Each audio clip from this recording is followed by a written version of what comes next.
You're listening to DraftKings Network.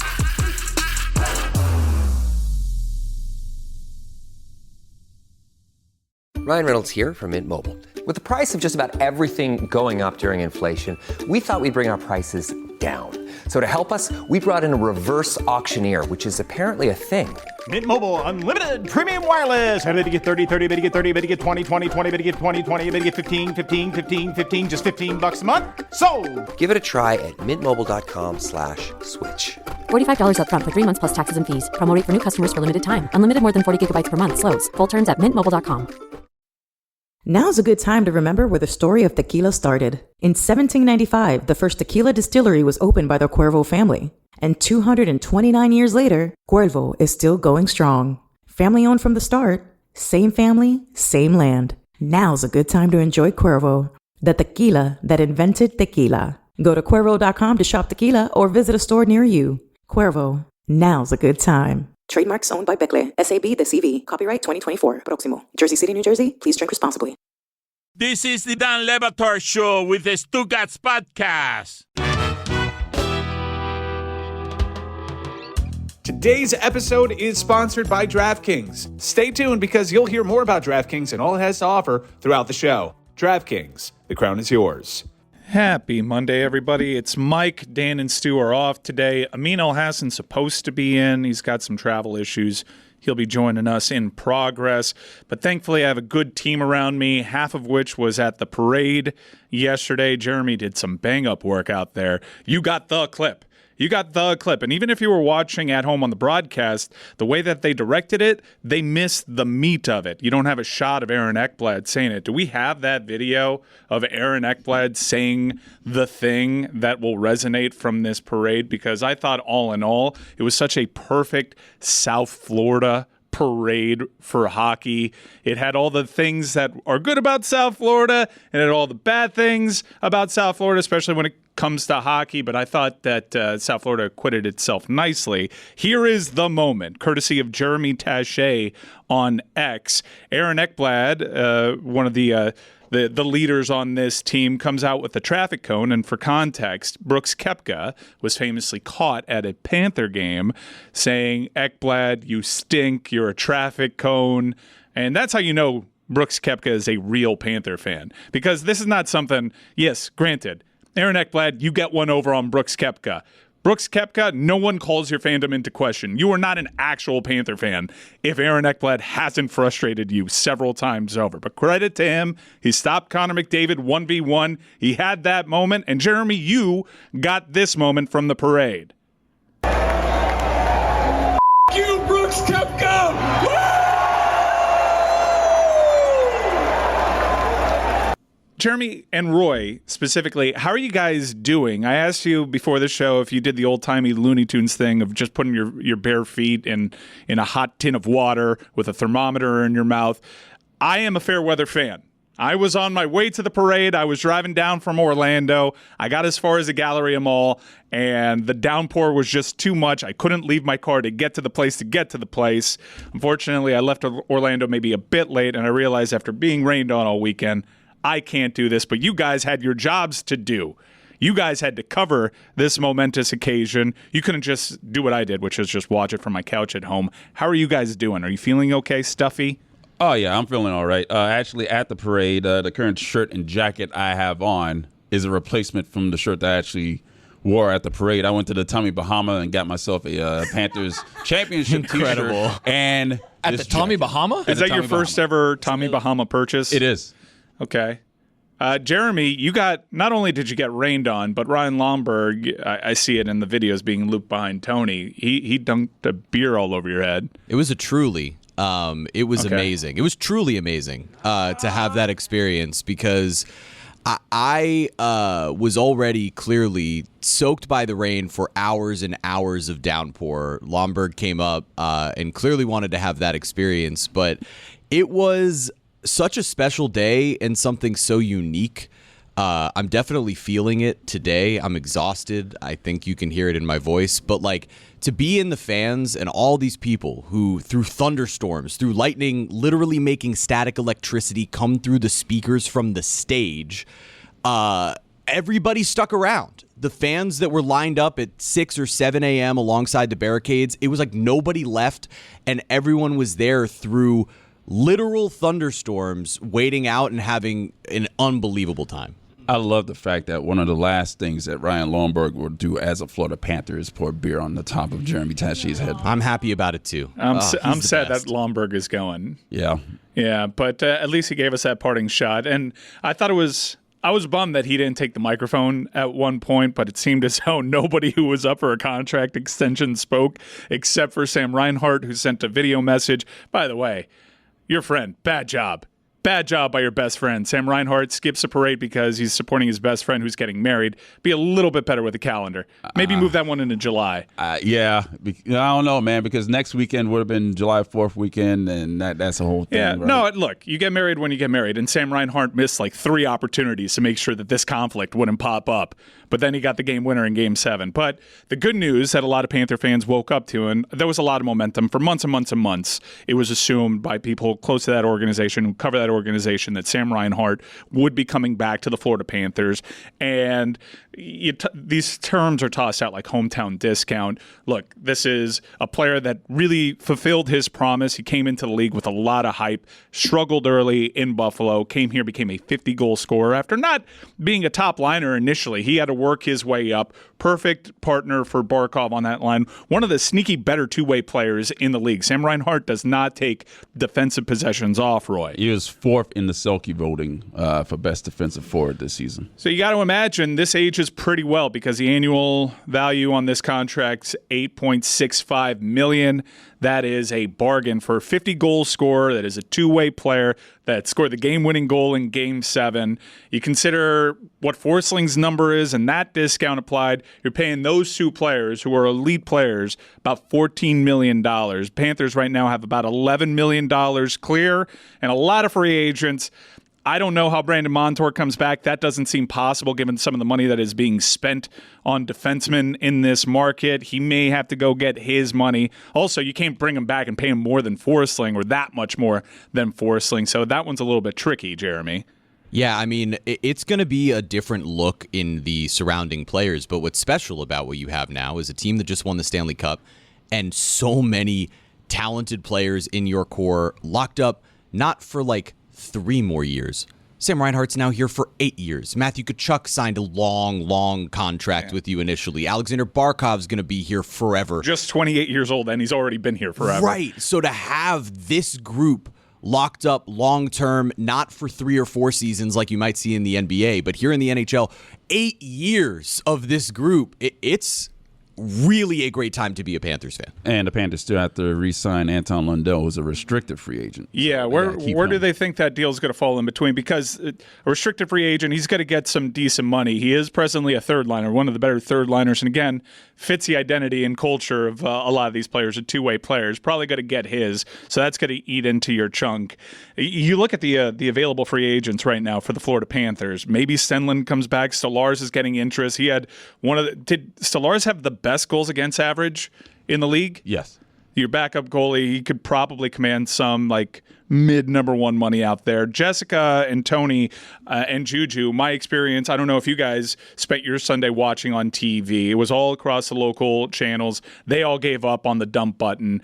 I was bummed that I couldn't be out there in the parade, but I pivoted to watching on my couch, and I really enjoyed it. And I wonder, Jess, was this something that you were laughing at as someone that's not necessarily a South Florida sports fan, or was this something that you felt galvanized an audience and was like a pretty unique parade experience? Because that's where I fell. I did think it was really funny just how terrible the weather was, because there was lightning. I was watching the radar from my warm and cozy living room, just thinking to myself, man, I really hope Roy and Jeremy and Greg Cody don't get struck by lightning today, because that would be a really sad way for this all to end. We were close. It was a very funny. It's so rare to have mornings like that in South Florida where it just is a complete wall of thunderstorms first thing when you wake up, and it was perfect that it was on the morning of the Stanley Cup parade. It was also very Florida that they didn't evacuate, because I've been at large public gatherings. I was at Universal for 2 days prior. If there's lightning in the area, you go inside. There was a large congregation of people with a lot of electrical equipment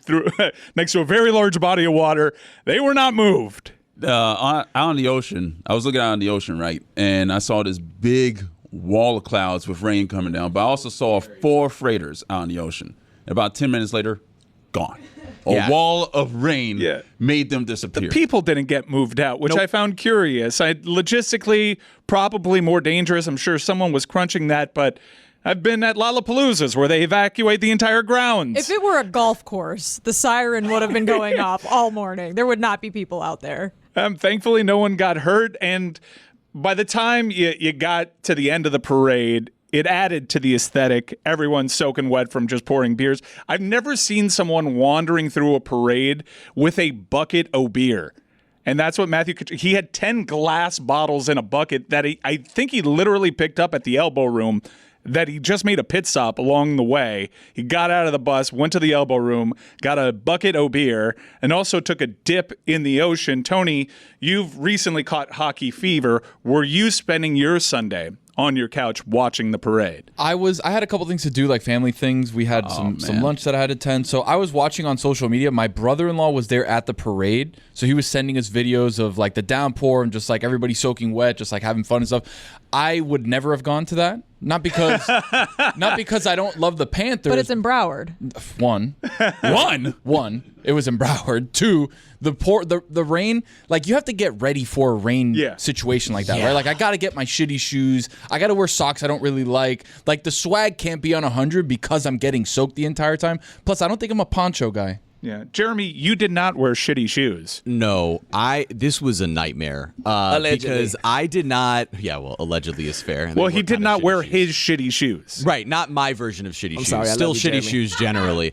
No, but this was like, obviously, I was wearing a water taxi poncho because I was not prepared for this. I have a Bally Sports branded like rain jacket, and I guess did not anticipate. I looked at the weather. It said on Saturday night, it said 30% chance of rain at 10 a.m. And I was like, okay, it'll rain for 15, 20 minutes like it does in Florida. I'll get under some shelter. I'll probably already be there, and then I'll be fine, and it'll be over. And it was while I was on my way on the water taxi, standing on the second floor of it, that all of a sudden the skies open up and there is a torrential downpour. So I was soaking wet underneath the poncho that I then put on that had no real purpose, I guess, after that. I probably should have just not worn the poncho, but I didn't want to get worse. And I anticipated, all right, it'll be a half hour, maybe an hour of rain. And then it rained all day long. It's still raining right now. It's still raining. That doesn't happen here, especially on the beach where the wind is supposed to push those storms away. And yet, here we are experiencing that on the day of the parade. But the energy was spectacular as a result. Like, it was... It could have been an amazing day without all of it, but there was something about the thunderstorms and people sticking through it, and every person I spoke to had been a fan for 20 plus years, and now they're there enjoying this experience together. Guys, I'm a massive, massive proponent of good sleep. Quality sleep is essential. That's why the Sleep Number Smart Bed is designed for your ever-evolving sleep needs, so you can choose what's right for each of you whenever you like. Need a bed that's firmer? That's me. I'm a firm guy. Or softer. My wife likes it a little bit softer on her side. Only Sleep Number Smart Beds let you choose an ideal comfort and support with your sleep number setting. It's the best bed for couples. Sleep Number Smart Beds automatically respond and adjust to your movements so you sleep comfortably all night long. Many couples say that one or both partners sleep too hot or too cold. I'm a furnace, guys. I sleep hot. My wife sleeps cold. All Sleep Number Smart Beds feature cooling, pressure-relieving comfort layers for soothing sleep throughout the night. J.D. Power ranks Sleep Number number 1 in customer satisfaction with mattresses purchased in-store, and now during Sleep Number's lowest prices of the season, shop Sleep Number Smart Beds starting at $9.99 for a limited time. Prices higher in Alaska and Hawaii. For J.D. Power 2023 award information, visit jdpower.com/awards. Only at a Sleep Number store or sleepnumber.com. Don Batard. Mike Ryan's in there, and he's the one with a baby. He's the one who's got to, worry about what the future is. And Mike Ryan bet on DraftKings because Mike Ryan bet on us. This is the bet you're afraid of doubling down on? Putting up a billboard in Edmonton? Stugotz. I care more about Matthew Tkachuk than I do my daughter. This is the Don Batard Show with the Stugotz.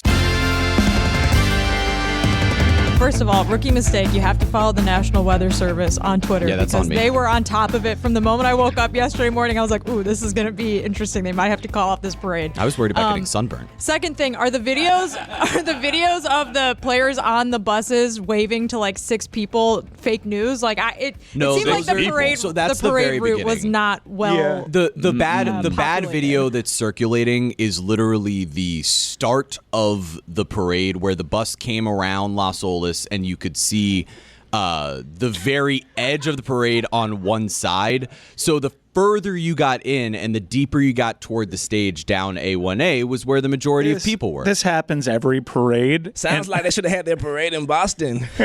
Oh, too soon. But yeah, it's just hilarious. This is a perfect example of saying, like, bro, you making fun of parades and celebrations when your team is at the house. You, sir, are the biggest joker. I don't give a damn if it was one person at this parade. The Florida Panthers are champions, goddammit. That's all that matters. People who making fun of parades, you are a loser at the house. Raise that cup. Yeah, I had mentally prepared myself because for every parade, outside of ones that happen in Kansas City, every parade will have these isolated views of a thinner part of the parade, and it'll go viral, and it'll be the visual that goes out from that parade. And I was already not going to let it bother me. I'm not going to make the excuses about the weather. I think South Florida acquitted itself quite nicely. There was a lot of energy. I think the Panthers were pretty smart about how they structured the entire thing. It was very clearly, let's have this big gathering place. I think with the rain and everything, it made for really cool visuals. And like JuJu said, who cares? The whole thing is that we have 6 fans. This is the start of something. And I know everyone tapped into the 30 years. This Panther franchise has existed for 30 years in the South Florida market. And there are a lot of people that were at that parade that really just started giving them the time of day. And that's fine too. This is about building something. This is not a destination. It's a start of something, hopefully, for them. Tony, I saw you wanting to get in there. Do you want to defend the South Florida sports fan because you knew that these photos would be coming? Of course, and I mean, especially when you talk about the Panthers, it's Broward, it's raining. You knew that you were going to get a smattering of people at some point just because, like, you hold up on the towels, like we have 6 fans or whatever. But you know, JuJu was saying, like, we're talking about a parade. I don't mean to sound like AI, but like not every single inch of the parade route is going to be stacked with people. It's totally fine to have a sport that's still trying to find its footing. There hasn't been a real reason for this franchise to have a connection, particularly with the Miami-Dade fans. There hasn't been any real moment. This was a bizarre championship in that maybe I cared about this championship possibly more than any other local sports championship. But usually when other teams make a run, you see like stuff in shop windows, people wearing their jerseys. That may be the case in Broward. I don't know. But in Miami-Dade, it's one of those things that if I saw a person with a Panther hat on, I'd give them the DiCaprio point, and I would find occasional isolated instances of people being passionate. But this is hopefully something to build on. There weren't places that you could go to, especially in Miami-Dade, where you could have the Panther game on and ask for the sound and not get a funny look. And now I think we're finally turning that corner and we're building. A lot of the cities that have Stanley Cups, obviously, are smaller cities in scope of Miami. And there's so much to do and there's so many things around that you don't have those small, like, shop windows with, like, Go Oilers or whatever, like.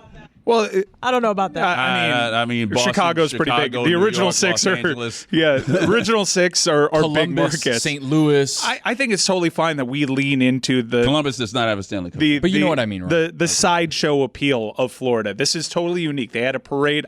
An ice hockey team had a parade on the beach. It got in pouring rain. It should have been evacuated. Absolutely. It was pretty dangerous, and I thought that everything that happened last night was perfect for South Florida hockey and for this franchise and its fans. There's a camaraderie that's starting to build amongst the people that either have been there for a month or 30 years, because I spent most of my day prior to the speeches and prior to the parade actually starting, walking through the rain to all of these people who'd been camped out there since, 5, 6, 7 a.m. And each time that I walked up to someone with a microphone, everybody behind them started chanting, all 6 of us, all 6 of us, because there's an embracing of like, hey, we know that we're a new fan base. Relatively, we know that there are only so many of us that have been around watching hockey for most of their history. Lifetimes. They've been a joke. They've been a laughing stock of the franchise. And I think there's an embracing of that and acceptance of it, and now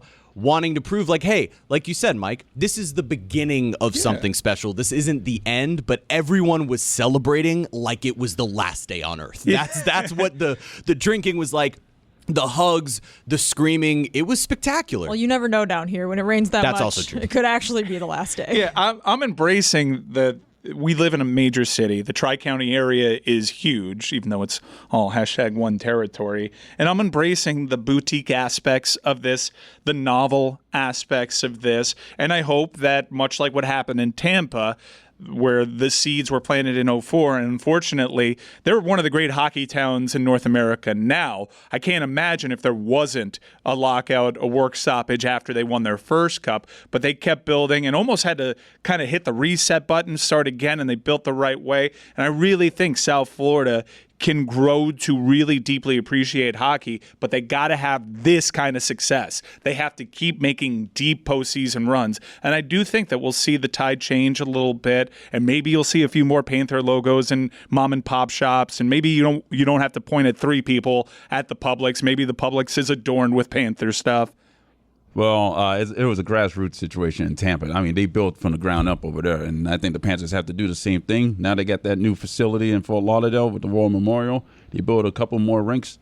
You're going to have a lot of new young fans actually playing the sport. So if they can get these fans to play the sport, they can get these kids to play the sport, you'll grow the culture down here. Throughout some of the properties we have here on DLS, I've made a list of things that are for other people. And I just wanted you guys to know, sports parades are for other people, not for me. I just wanted to let you guys know that. You never went to any of the Heat parades? I did, which is why I found out, you know what? Not for me, for other people. Chris Cody and Ethan are in a Panther group chat that had a pretty good feeling about all of this happening. And they were actually lamenting in the group chat, and I know Ethan went to the parade. We should be in this parade. I'm like, what? We should be in the Panther parade? And they were citing Raheem Mostert was at the parade. I'm like, guys, Raheem Mostert didn't make a mockery of the entire Stanley Cup final.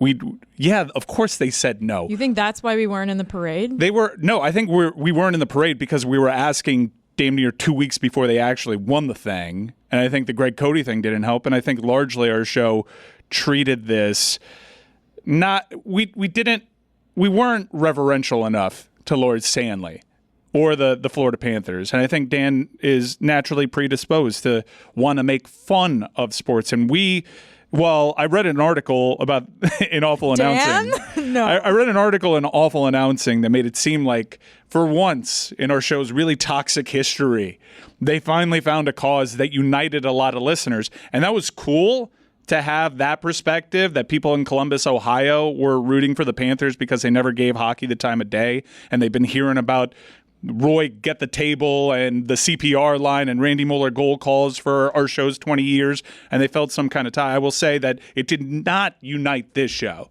It was very divisive here on this show. I was fighting with JuJu. I was fighting with Greg. I was certainly fighting with Dan. It was all pretty bad. Emotions got ramped up after they blew that 3-0 lead.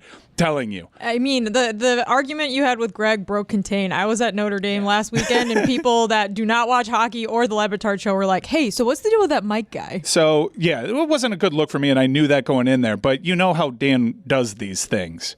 Dan very clearly wanted that to happen. Absolutely. Because he was pushing all my buttons to make that happen. And at a certain point, I'm like, okay, then I guess we'll lean hard bit. And then I lean hard bit, and then the same thing always happens when I lean hard bit. And not only that, I'm leaning hard against like an octogenarian. And this is just not a good look for me at all. And yeah, Dan got what he wanted, and that's the cost of doing business with Dan. And you didn't get a float out of it. No, but exactly. Okay. But nobody got a float out of it, luckily, because they didn't have any media on any of the floats. No, Raheem they did Mostert, not. Just Randy Moeller. let me tell you something. I was on two Miami Heat floats. Okay. I've got 2 parades under my belt. I was there next to Poppy hitting pots and pans. Like, you bring South Florida luminaries, but we don't deserve that one because we made a joke of it, because everything around here is a bit. And sports fandom usually is canon. And I will admit Roy got punished more than anyone else for this. I kind of got to do whatever I wanted. Yeah. Well, you occupy a very unique space. You don't count. I will. I was the only one that was calm in this situation. Me. You were never scared. Never. We know this about you, Roy. Thank but I will underscore my own hypocrisy here. Usually, I'm taking the piss too, and everybody's sports fandom is there for the taking. I actually handled the Mario Cristobal not kneeling thing in stride. The Panthers thing got to me because I'm so sick of being that guy. I mean, how sick can you be if you're taking off your Rolex threatening an 80-year-old? But I guess there are performative aspects to this that, all right, F it, I'm here. It's kind of like when you're at a parade and you're soaking wet. At a certain point, you just stop giving an F. Your shoes are ruined, so you might as well enjoy yourself. You say dump a truly on me, right, Jeremy? Yeah, that's exactly right. It was it was funny. If you look at the video, Ryan Lomberg did sort of pause for a second to make sure that I was cool with him pouring the drink on me, and the pause that I took before deciding whether or not to say yes was, should I drink this on camera or should I just have him pour it on my head? Because I had to make the obvious professional decision, as you can see in the video. Very professional of me. But I'll tell you, it was really cool how many of our show fans were out there yesterday, and it really did sort of galvanize, because I was here every time I was walking through, there was somebody yelling Jer Bear or Jeremy or where's Chris, where's Mike, where's Roy, because everyone was really excited about it. And whenever I stopped to actually talk to people, they all asked, hey, were the last couple of weeks a bit? All of them, because I think everybody was legitimately concerned about how Metal Arc Media is holding up. Did you know where Chris was? Because I'm looking for him. No, still. was he at the parade? Was he? No, he was not at the parade. I think he decided after the 11 night, you know what? I'm good. Yeah, I got to tell you, the 11 thing did help my decision-making process, and that I kind of had my celebration with the Panthers. And I do want to take the final 50 seconds of this segment to salute Ryan Lomberg. Your colleague on the hockey show, David Dwork, did make it seem like Ryan Lomberg's going to get his money in the open market, and he deserves it. He deserves it. And I don't know if you saw the Wired for Sound from Game 7. While everybody had a sphincter that was this tight in that barn, you were there for that Game 7. That was as bizarre a pregame atmosphere as I've ever experienced in my life. What Ryan Lomberg delivered before that Game 7 is exactly what they needed. The juice. He's a high-energy guy. And also, he's pretty media savvy, because I could tell he recognizes guys like Jeremy and guys and girls that cover this franchise. He absolutely does. And he made it a celebration that everyone could be a part of. And Ryan Lomberg, there's a lot of 94 jerseys. He's not necessarily of a talent level that would necessarily reflect the amount of jerseys that are in that arena that wear 94, but he's had big-time playoff moments. He's a fan favorite. He's a physical guy. He's an energy guy. I just wish they handed him a microphone at that parade so we can have that one moment. But best of luck to him wherever he goes. Ryan Reynolds here from Mint Mobile. With the price of just about everything going up during inflation, we thought we'd bring our prices down. So to help us, we brought in a reverse auctioneer, which is apparently a thing. Mint Mobile Unlimited Premium Wireless. How to get 30, 30, how to get 30, how to get 20, 20, 20, how to get 20, 20, how to get 15, 15, 15, 15, just $15 a month? Sold! Give it a try at mintmobile.com/switch. $45 up front for 3 months plus taxes and fees. Promo rate for new customers for limited time. Unlimited more than 40 gigabytes per month. Slows full terms at mintmobile.com. Dan Le Batard. For weeks, months even, during the regular season, I wondered aloud what Kevin Stenlund did. And then about 3 weeks ago, it hit me. Stugotz. He gives him one of these, and he gives him one of those. This is the Dan Le Batard Show with the Stugotz.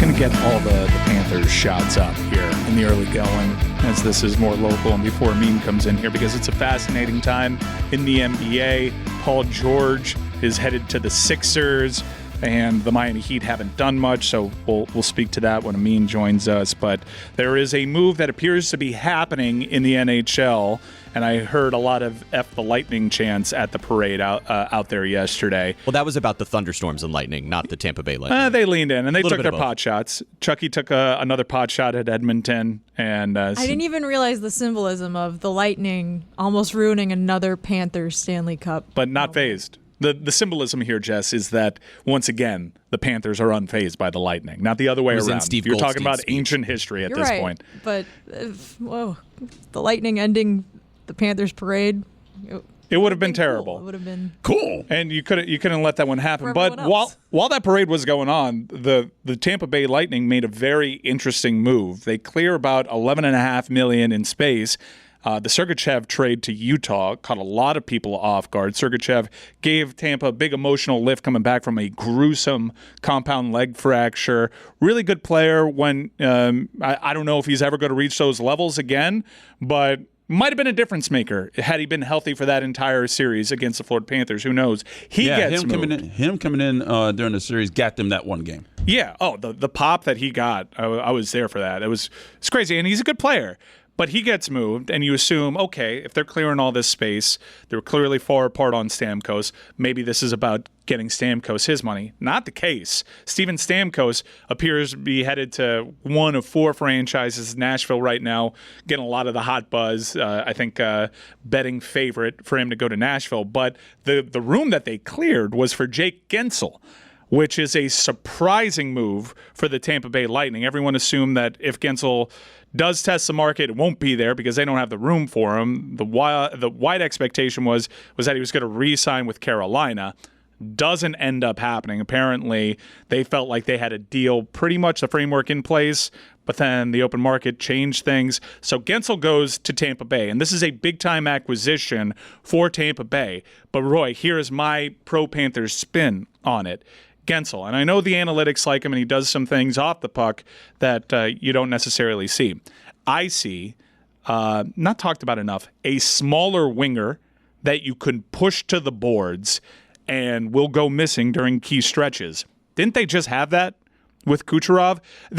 A lot of their best guys, and now you take Stamkos out of the picture, a lot of their best guys are smaller. And that leans into some of the advantages. You saw how the Panthers drafted over at the Sphere. Nobody under 6 feet. The Panthers' identity is we're going to have big guys that can skate that are also skilled. They're going small winger, Jake Guentzel, maybe someone you could say maybe some of those stats are empty. You got to play with some talent over there in Pittsburgh. And when Carolina needed him most, he didn't really show up. What's your immediate reaction to Jake Guentzel to Tampa? 7 years, $9 million. Those are the numbers that came in. When you hold that up against the Sam Reinhart reported details, where Sam Reinhart is a two-way player, a 50-goal scorer, scored a game-winning goal in Game 7, where Guentzel might have been a little frustrating at times during that Rangers series in particular. I mean, who else do they have? Really? Look, there's moves to be made for Tampa Bay with that space. I think they're just going talent onslaught and try to meet the Florida Panthers' depth a little bit, but you lose Stugotz and you lose Stamkos. You replace them with a really different type of player, and Jake Guentzel kind of feels like a panic move, Roy. Yeah, and they absolutely lowballed Steven Stamkos as well. I mean, that was insulting what they did to him. I mean, 2 Stanley Cups for the Lightning for him. That's insulting, and I'm offended on his behalf despite being a Panthers fan. You don't do that to him. Tony, do you match Roy's passion on this topic when it comes to Steven Stamkos? Stamkos is just one of the legends of the Tampa Bay area, and you're going to give him that set. You know, you look at my man's deal, 7 years, $9 million, which is a crime, by the way. How does that math even work out? When you start talking out of your ass, you do the Trump hands. Of course, I have to. You also sound like Stugotz doing the good senior guard play on March Madness. Well, let's talk about something that is a little bit more in your wheelhouse. I saw a highlight reel knockout. Now, I did not see this UFC pay-per-view, although I was excited about the main event. I was just in Universal Studios at Pat O'Brien's. I could not do it. I could not watch the UFC event. What did I miss? Okay, so you missed, again, this was originally supposed to be Conor McGregor versus Michael Chandler, a massive card in its own right, because anytime that McGregor is on a card, the entire world watches, right? He gets taken out. The co-main event also gets removed between Jamal Hill, former champion, friend of the show, and Carlos Ulberg. They're now out. Enter a new main event between Yuri Prochazka and Alex Pereira, who is the hottest star right now in the UFC. There's nobody like him. Highlight reel knockouts. What you saw at 300, where he knocked out Jamal Hill. Intimidating dude, 6'4", 230 pounds, just an absolute monster, right? So we had that main event. The co-main event falls apart 4 hours before the fight. So as everybody's en route to the fight, Brian Ortega, who was supposed to be part of the co-main event, he gets sick, 104-degree fever, he gets out. Dan Ige, another fighter, with 4 hours notice, comes in, makes weight against all odds, goes in and has an absolute banger of a fight, probably the second best fight of the night between him and Diego Lopez, another rising star of the promotion. So all in all, it was a lackluster card, but with those two fights, it really stepped up. And then what you saw between Yuri Prochazka, who's an insane person in his own right, when he found out that he was going to have the chance to avenge his light heavyweight title, he was in the Aaron Rodgers, I'm going to sit in a cabin for 3 days, no lights, no 3 water, days, no food. no sustenance. Nothing. Was the quote I And my read. boy was locked in, right? The Last Samurai. Yeah. It was fire because the champ, he said he saw a tail in Prochazka's game during the pregame video that he had put out on Instagram. He said, "Oh, he's dropping his hands every time he blocks a kick." Checks the kick, yep. And then 40 minutes later, across the head, knocked out. You did me? So Poetin. What's crazy, at the end of the first round, he hit him with a left hand, falling back like a fadeaway jumper, falling back left hand that knocked him out at the buzzer. He fell on his back, looked around, was like, oh my God, got up wobbly. They sat him on the corner. First second of the second round, we see something like this. I don't know if we have B-roll or if it's audio. I'll talk through it if it's B-roll. Let's see. No, this has audio. Okay, so high head kick, like JuJu said. He kind of gave him a feint like he was going to go low on a leg kick, which he had done previously in the first round. Goes high and absolutely knocks him out. They had to hold up Yuri Prochazka. Herb Dean was like holding him up. Yuri was walking around like, whoa. He didn't have his sea legs with him. But what we're looking at right now is Alex Pereira is fast-tracking himself to a UFC Hall of Fame career without a doubt. He's fighting so much lately. Not only is he super active as a champion, middleweight, knocking out Izzy Adesanya, commanding middleweight respect everywhere. Then he moves up a weight class and then destroys everybody in that weight class. We have another angle of the knockout that we could play here. This was, boom. Like, it is over. Jeez. And he broke his toe on that kick, too. He did break his toe. But what we're looking at is one of the greatest runs. He's only had about 10 or 11 fights in the UFC, and he has more title fights than non-title fights in his UFC career. Again, he's not the global superstar of a McGregor or whatever. He doesn't speak the language, but he's incredible, and he's fast-tracking to a Hall of Fame career like sprinting. Because of the kickboxing, there's a lot of comparisons. I think the thing that he gets compared to John Jones the most is his ability to move in weight class. John Jones, very similar. A lot of people were fantasy booking a weight class that they could both fight each other in. I don't know. There's no way. There's no shot, right? There's no way. Like, when you talk about the heavyweight division, you talk about a guy like Tom Aspinall who walks around at 260 pounds. When you talk about John Jones, greatest mixed martial artist of all time, and what he did to Cyril Gane. Yeah. What does he walk around at? What's like 250? Yeah. Right now, probably 250, 260, somewhere in that range. But I mean, when he first burst onto the scene, they could fight in the same weight class. He was a light heavyweight, right? Yeah. He was the youngest light heavyweight title winner, UFC title winner of all time. He's the greatest fighter of all time. Period. But when you look at what Alex has in his game and the success that the other guys have as far as getting people to the ground and choking them out very quickly, Tom Aspinall, like guys in the heavyweight division would take care of him very quickly because of that weight discrepancy. But I think... And you can't really count on John Jones's ability to be available, really. He was going to be available, then tore the pec, and then now it's like up in the air. I think that the fight to make in the heavyweight division is Aspinall versus John Jones when they do get that. But I think the next move would be, and we're going to have it in kind of short order, UFC 305, Perth, Australia. We're going to have Dricus du Plessis versus Israel Adesanya for the middleweight belt. If Izzy can beat Dricus, okay, get back the middleweight belt, we have a super fight champion versus champion for everything, for all the marbles, for bad blood, redemption, finality, closure. Izzy versus Alex one last time at 205 for the light heavyweight belt. Nobody can beat Alex right now. He's on a hot streak. Izzy kind of on a downturn after losing to Sean Strickland in an embarrassing fashion. If he can beat DDP and you can set up a light heavyweight fight between Alex and Izzy for everything, I think it would be one of the biggest fights we could make. Tony, getting back to that knockout, how do you feel about Herb Dean's stoppage? Did he go in too late? He went way too late. I think for him, he was like, I'm not going to have anybody tell me that I stopped this thing too early. Do you think a part of it was like, damn, what a knockout. Like, it kind of froze him a little bit. 100%. Yeah. 100%. I think the knockout was so great. Like, after this 8th punch on the floor, like, Herb could have stepped in during number 4. But again, there has been some talk about Herb being a little slow. Yeah. He had one time where it was like, bruh, you stopped it early. And then since then, he been stopping them things late as hell, boy. He would let you die on the ring first and then be, all right, it's over. I don't know if anybody caught the draft out of the Sphere. Really cool visuals. Probably just scratched the surface on what they could do. And Dana took the opportunity to talk about what the NHL had done. By the way, the moment of the NHL draft was something that they kept pretty well guarded as a secret. And it was Celine Dion showing up to announce the 5th pick of the Montreal Canadiens. That was a really cool moment. And there were 2 moments from the weekend that I think kind of won the weekend, and that was certainly one of them, Roy. I would say about the NHL draft is not a single team congratulated the Florida Panthers on their Stanley Cup victory, and that's I've never seen that. So again, I'm coming at this from a pretty peaceful place. I'd worked through myself after the Greg Cody stuff. I thought going into that Game 7 that we were going to lose because vibes were toxic. They end up winning.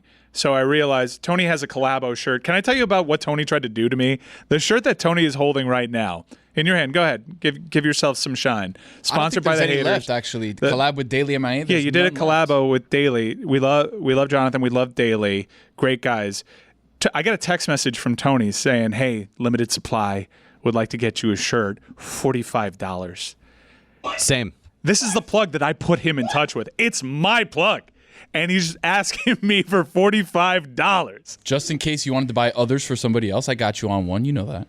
And I texted you as much. You said you got me on one after I told you, quote, off. The Stugotz is strong. Happy summer, everybody. It's Mike Ryan. As you know, I'm a big fan of Miller Lite. I tell you about it all the time. It's summer, and it is the perfect time to be grilling out there. Whether you're smoking, you're barbecuing, you're using charcoal or propane, please do so with a Miller Lite right next to you, because it is what should be at the center of every backyard event this summer season. Even if you're not doing the grilling, do it with a Miller Lite, because any good time is made better by making it a Miller time. Miller Lite keeps it simple, undebatable quality, tastes as great as your barbecue, and it's the beer that strips away everything you don't need and holds on to what matters most. With a Miller Lite in hand, grilling doesn't just taste great, it tastes like Miller time. To get Miller Lite delivered right to your door, visit MillerLite.com/Dan, or you can find it pretty much anywhere that sells beer. Celebrate responsibly. Miller Brewing Company, Milwaukee, Wisconsin, 96 calories per 12 ounces.